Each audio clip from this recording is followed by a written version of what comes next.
When we think about royal stories, we do kind of want to know the inside secrets because, of course, the royal family are something of an enigma.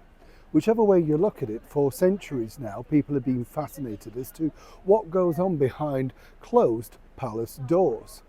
And for us, of course, in our era, we're always fascinated to see really the ins and outs. And now more than ever, of course, all thanks to the world of digital media, even, through the time of the late and beautiful Princess Diana, things have truly escalated.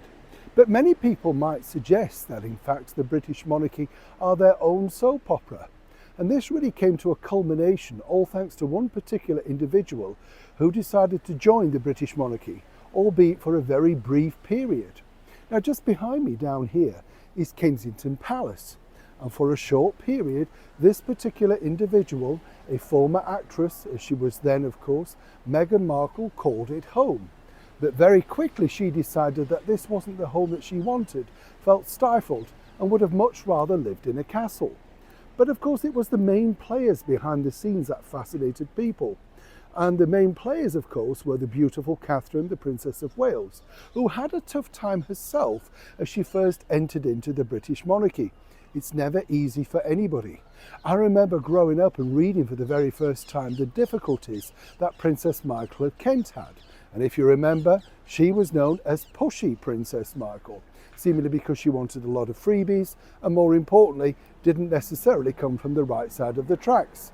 It's nothing new, it's gone on for centuries.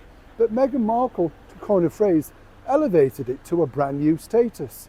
And in today's very special episode of By Royal Appointment, I thought we'd come out of the studio, for a short period at least, and come into, of course, the world that Meghan for a short while inhibited. Now, let's get to it. Now, these are Kensington Gardens, and of course looking bleak on this particular dark and dismal winter's day. But for a while, as I say, this was home for Meghan Markle. And some people might suggest that she could have gone out of her way to cultivate a better royal life. But for whatever reason, she decided it wasn't a life for her. And she, along with her husband, Prince Harry, decided that they could create a new royal court, perhaps thousands of miles away over in the United States of America. But really, the one lasting relationship that most people focus on was exactly how did, well, at the time, a non-Duchess and then the Duchess of Cambridge, Catherine, truly get on? Or was it a case of sisters in war? Now, what truly happened was this. Way back in December 2017, long before, of course, Meghan had walked down the aisle, she'd already broken royal rules by being invited for Christmas for the very first time. All of thanks, of course, to our late and brilliant monarch, Queen Elizabeth II. She felt that in order to change things, and all the problems that they'd had previously before, she was going to do things a little bit differently. Well, that's the story. The true story is this. Prince Harry pushed hard. And obviously the Queen had a very soft spot for Prince Harry and decided that, well, yes, maybe we should look at doing things a little bit differently. Test the water. Perhaps see, in fact, if Meghan could fit into the regime that was known as the Firm. And consequently, she got that invite, something that not had been bestowed, of course, to the Duchess of Cambridge, Catherine. She had to wait a long time. But there was no simmering jealousy from Catherine. In fact, she kind of welcomed somebody new into the fold. A little bit reminiscent, of course, of Princess Diana and Sarah Ferguson. There were two people around about the same age going through similar problems, joining a big, sort of organisation. But again, where it gets interesting is, right from the off, there were red flags. You see, look at this particular footage. This is Meghan, of course, waiting as she's coming out of the church after the service on Christmas Day, and in those now infamous neutral colours.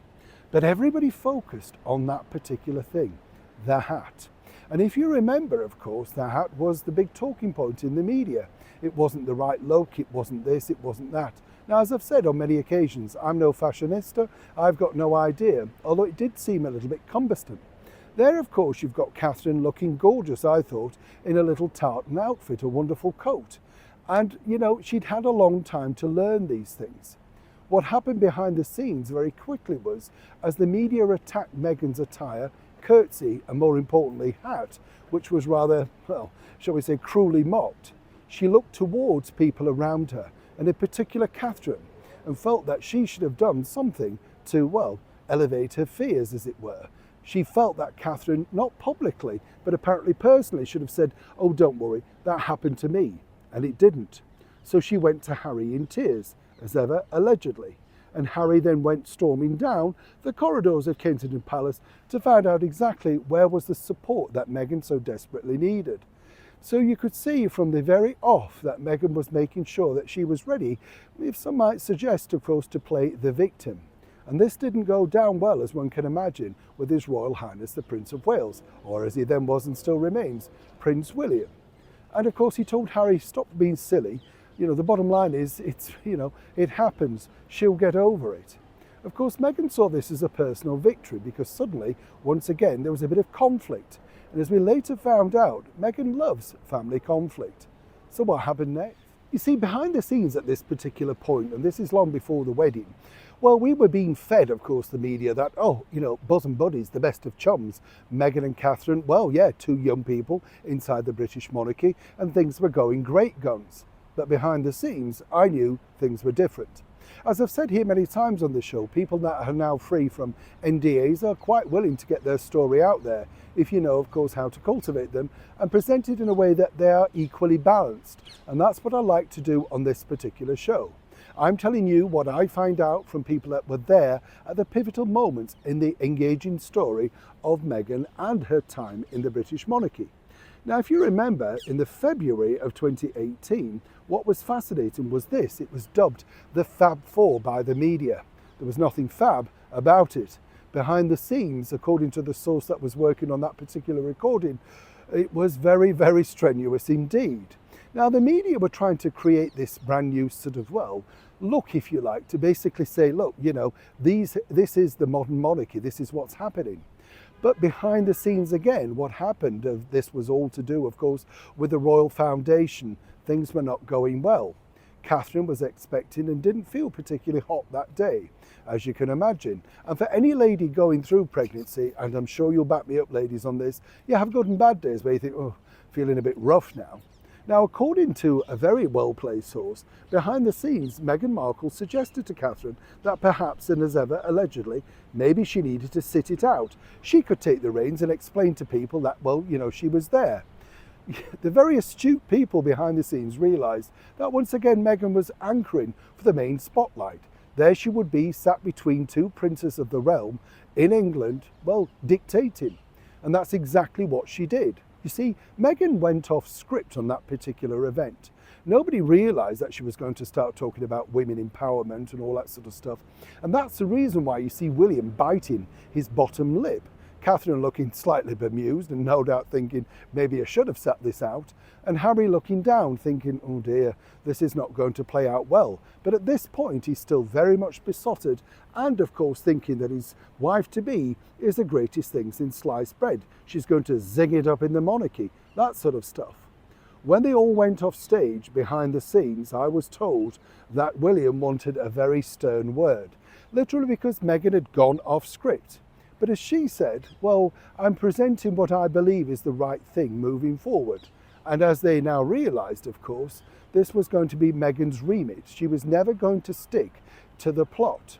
This resulted in, shall we say, a frosty departure, with both couples going their separate ways, even though at the time they were both living in Kensington Palace. I was told that the minute this had finished, this was a decision how they were going to split, and there was simply going to be no more Fab Four. You can understand how William and Catherine realised at this pivotal point, what were they going to do? Now, around this time, this was the time that allegedly Meghan Markle became rather difficult with staff, and William had to have not one, but a couple of times words with her about how staff expected to be treated.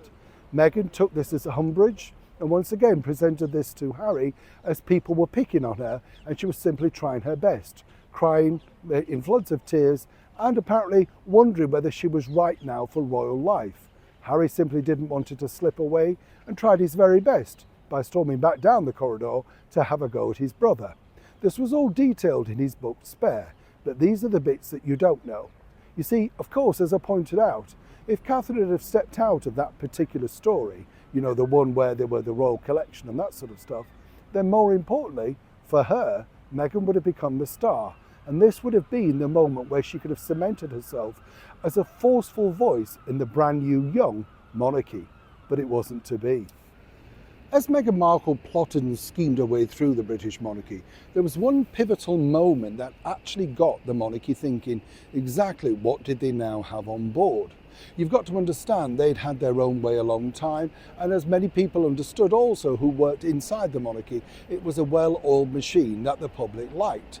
But as we saw on that mental health awareness thing with the Fab Four, well, Meghan was definitely wanting to do things her way. And many people suggested, of course, that Meghan herself only wanted the focus on her.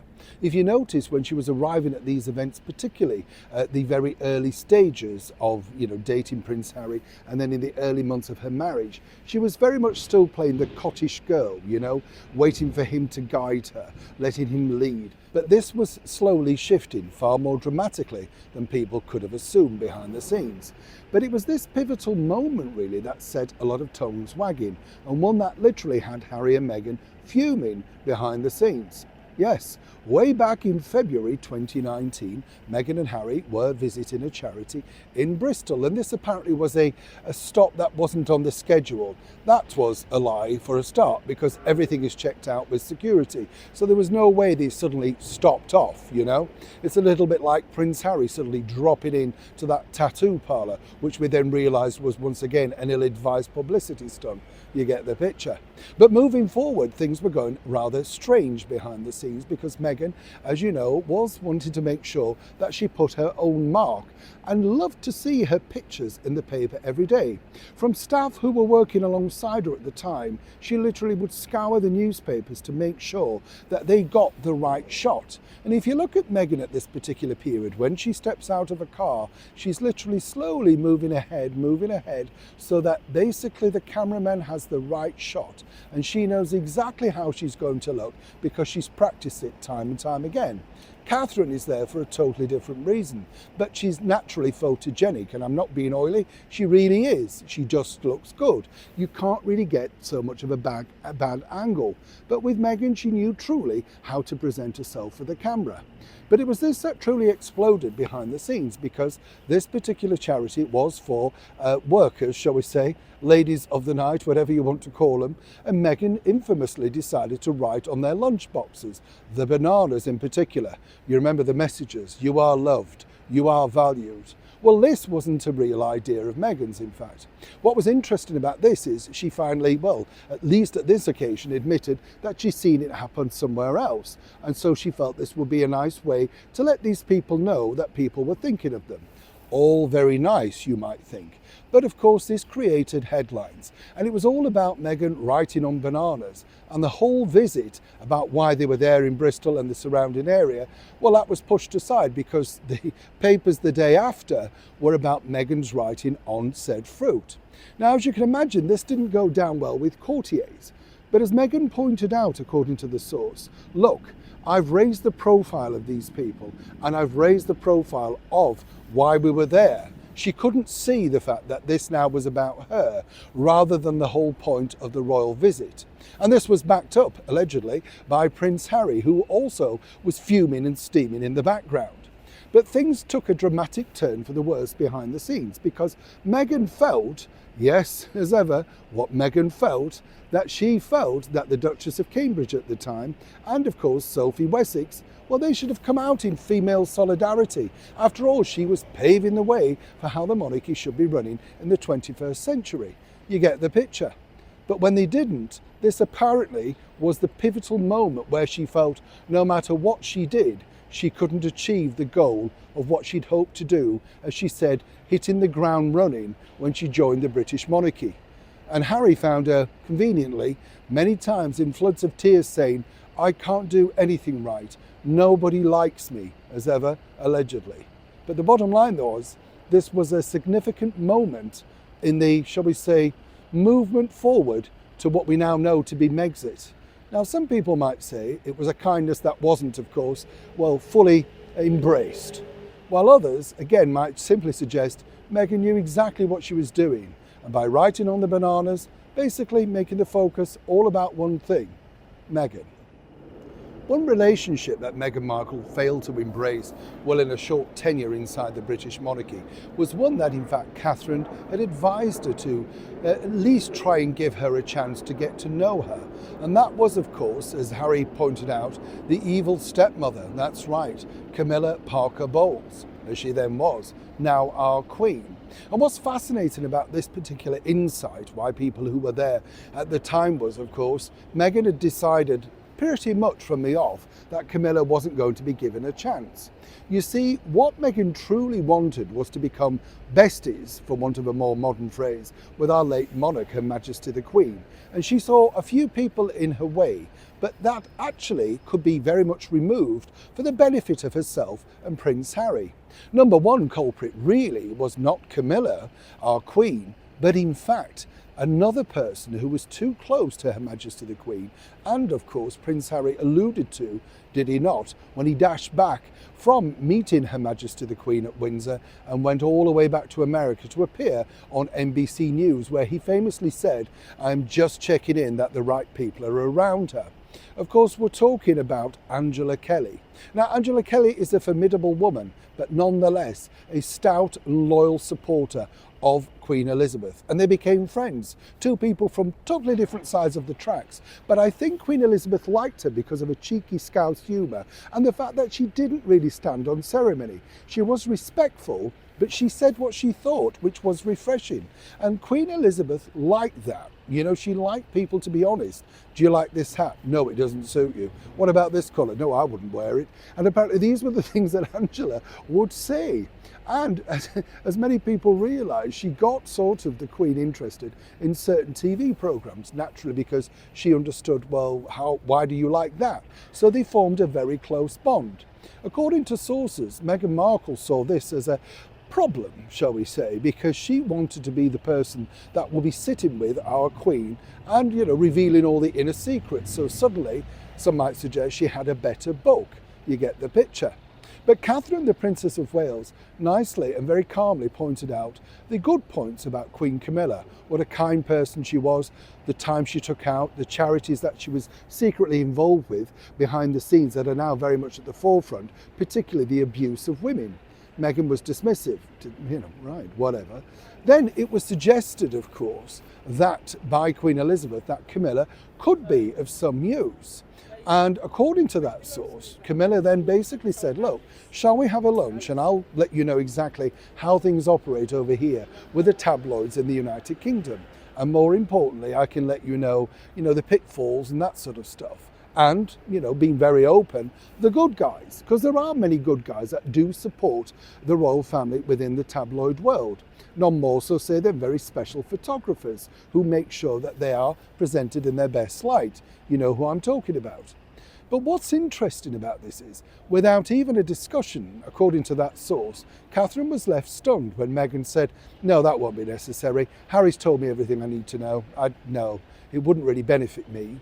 And apparently for a moment, Meghan was her true self, and Catherine was left stunned. So very tactfully again, she said, well, I would give her a chance. She's a lovely, warm individual. I think you two will get on very well. Not to be. Apparently, afterwards, when this was suggested again from Her Majesty the Queen, well, no, that still wasn't forthcoming because obviously, basically, she'd done her research. And then now at this point, this was accelerated. Up until this point, let's point out that Camilla and Harry had got on very well. They'd overcome a lot of their problems. But suddenly, out of nowhere, these problems resurfaced. And Harry decided once again that Camilla was, well, no, not to be trusted. Who could have possibly put that in his mind? But moving forward, when the Queen very nicely suggested via Angela Kelly to Meghan that this might be beneficial, she said, well, I'll give it some thought. The thought never happened. She never went out for lunch with Camilla. And even when Camilla directly said, let me know if you'd like to meet up, there was a sort of, oh yes, thank you, very sweetly in front of Harry, but behind the scenes, not happening. So you can understand exactly why Catherine was left absolutely dumbfounded, because what she's found in Camilla is a wonderful ally, a great support, particularly in the time of her illness, when she wanted somebody older to confide in, possibly not her mother, the sort of thing where you can talk to somebody who's not desperately related to you so that you can be a little bit more honest. I've been told that's exactly what happened behind the scenes. Camilla is a warm, kind, caring person. And the other side of it is, whether you like the backstory, that is history. Nobody can change that history. But seemingly Meghan wasn't even willing, even though she was going through, some might suggest, a very difficult time within the media. She simply didn't want Camilla's help. And this left Catherine stunned, because as she said, she's been so supportive to myself and William, particularly during our early period. You might find it useful. No. When people ask, well, how hard did Catherine, the Princess of Wales, try, of course, with the brand new royal inside the royal family, Meghan Markle? A lot of people would say incredibly tried, simply because time and time again it wasn't really working out. They tried to build a friendship, or should I say Catherine did. Now, as I pointed out to you before, when Doria Raglan came over here to the United Kingdom, very kindly, very graciously, Catherine and William said, well, bring her over for dinner. And each time at the 11th hour, suddenly either Doria didn't feel well, or couldn't make it, or there was a problem, right? And then it was suggested, of course, that Catherine, Meghan and her mother maybe just met for a lunch somewhere, rather discreet, maybe a country pub where nobody would notice them. Again, arrangements were made, not easy to do, if you think about it, but at the 11th hour, always not available. And finally, Catherine decided, well, maybe bring the mothers together. We know how well she gets on with her mother, Carol Middleton, and she thought, well, two mothers and, of course, the two girls together. This should work. No. And that really raised an alarm bell, as one can imagine, because the bigger problem that you had with that was how many times, truly, did you need to think, well, I'm going to be rejected? Now, the reason why people were very, shall we say, bemused by these sudden no, I can't attends was, of course, many might suggest that Doria really could not be trusted to say the right thing, or perhaps she'd get into a conversation that might lead them down a rabbit hole that perhaps Meghan had never mentioned before, as ever, allegedly. But it was strange, wasn't it? Because we saw it time and time again, even at the royal wedding with the then Prince of Wales and now King Charles. He tried his best to make conversation, but seemingly she was mute at all points. Now, Catherine really did roll out the dice on this particular idea, because not once, but twice she invited Meghan to one of her favourite events during the summer, a thing that she totally adores and continually is a huge supporter of, naturally being the patron. But once again, Meghan Markle really didn't enjoy this full experience. We're talking about Wimbledon. Now, on two occasions, as you can see, both of these ladies, well, put on a united front. But I would suggest that Catherine felt it very tense. She realised that Meghan clearly didn't want to be friends and was there, obviously, for the publicity. Now, here's where it gets really interesting, because just before the arrival of this, Meghan suggested that both of them walk out in a united front, breaking royal protocol. Catherine very delicately pointed out that as the patron, she'd have to meet and greet people, but this is how it works. Apparently a major sulk happened in the car going there. She couldn't understand that, look, we're two girls, we're in the same position, why not just go out there and unitedly even hold hands to the public to show, that this is the new regime, this is the new monarchy. Again, Catherine bit her lip and basically said, no, Her Majesty the Queen has certain things that you have to adhere to, and we are representing her each time we step out onto the world stage. Meghan apparently didn't really get this because, of course, she comes from her own world stage and figured, well, why? So what you see is a very glum, sulky Meghan Markle trailing behind in these oversized pants, a rather strange blouse, and you kind of think, what are you trying to do? Well, obviously trying to attract attention. Now, the game sort of went back and forth, but apparently, according to a source, Catherine really was kind of bored with the bon mots of Meghan telling her the ins and outs of her chum, Serena Williams, and how she knew everything about tennis that there was to know. She'd been on other occasions. She had to try and infiltrate that particular arena of people, see who she could connect with. This is exactly what Meghan does. There were no more trips to things like that because apparently, according to the source, Catherine found it utterly exhausting. Apparently the conversation was very limited to, well, one topic, Meghan and her success. According to that source, who now no longer works for them, as long as you were talking about her in a positive light, you had a full attention, whether it be what she'd achieved, the speeches, all that sort of stuff. When Catherine tried to broach into things about what to expect further down the line in royal life, Meghan just missed it over, looking into space and either continued playing with her sunglasses or in fact just, smiling, trying to find the camera. Now, when people say, how much do you need to give it before you give in with the friendship, one might suspect that this could have been the final blow. Now, when they got back, apparently, there were two different accounts. Catherine was very subdued, and according to that, Prince William knew that things hadn't gone particularly well, but she didn't want to elaborate. Apparently, Meghan told Harry it was a very difficult day. Everything she suggested had been knocked back, as ever, allegedly. And so you can understand the seeds were sowing time and time again. And it didn't matter what Catherine, indeed, whether she offered a mother, whether she offered friendship from every level, seemingly it wasn't going to be reciprocated. And the bottom line was, the bigger punch, if you like, was yet still to come. Over, of course, the infamous who made who cry. But again, when you think, it takes some kind of woman to do that, right? As Meghan and Catherine's relationship really, deteriorated, not necessarily through any fault of Catherine, and I'm not taking sides. According to sources, she just found it very difficult to make Meghan see any kind of, openness to friendship. She seemed very guarded, very cautious about what she should say. At first, Catherine put this down, according to sources, to just simply be nervous and in a brand new environment. But then, of course, as many courtiers and people that were working alongside Meghan and Harry realised there was nothing about the shrinking violet for Meghan. She was acting most of the time, and none more so than around Her Majesty the Queen. But one of the things that truly baffled people, literally, inside the royal court was this. You see, at the birth, or impending birth, of Prince Harry's first child, Archie, you can understand that the excitement was, just there, fever pitch as it were, and naturally, yet again, another royal birth was going to be very much exciting news for the United Kingdom and the Commonwealth. But suddenly the curtain came down.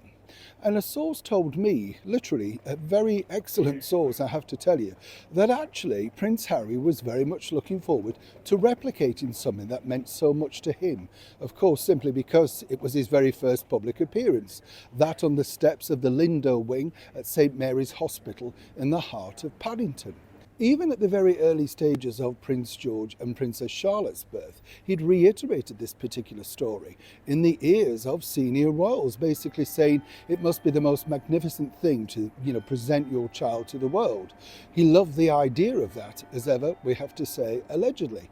And of course, a lot of people realised and hoped that fatherhood would stabilise Prince Harry. After all, he'd been something of a party boy in the infamous Las Vegas stripping and stuff like that. That had all come to some kind of culmination, as one can imagine. And, they fully expected Meghan and Harry to go through the usual royal circles of where the child would be born. Indeed, even if they wanted to switch hospital, perhaps the Portland, whatever. But as we saw, that particular story about, it would be impossible because of reporters and they couldn't present the child outside the Portland was absolute poppycock. It was never to be. According to the source, you see, Harry, very gingerly, to coin a phrase, basically said no, they'd had a change of heart. They didn't want to present their child now to the world. They didn't think it was up for public consumption. Something, of course, that Meghan reiterated in that now infamous interview with Oprah Winfrey. But up until that point, Harry was very keen, and nobody inside royal circles could understand exactly this sudden switch around. Why had he changed his mind? You see, even at the birth, when he came to announce the fact that now his wife had given birth, you could see remnants of the old Harry. He was excited, he was by the stables, he was rubbing his hands, he just looked gleeful, like he couldn't really wait to share this news. But of course it was all very subdued, everything was pared down. Now, even on the famous now walkout at Windsor with Archie for the first time, apparently Meghan didn't want to do that. But according to sources, this really came up from the very high level of the insistence of Her Majesty the Queen, saying, you know, the public will expect you to at least give them a glimpse of the newborn. Harry knew this, of course, but Meghan didn't want to conform. Why on earth didn't she want to do that? What on earth was she hiding? But more importantly, you know, Harry went along with it. And again, he was very much manipulated by Meghan on that famous photo call. She couldn't wait for it to be over, couldn't wait to turn her back on it. And he really wanted to bask into the delight of being a father for the very first time. So for all these stories about, well, Harry didn't want to present his child, literally as his mother had done with him on the steps of St Mary's Hospital in Paddington, seemingly that wasn't the case. But something rather dramatic inside that particular relationship had and did change his mind. Will it ever come out?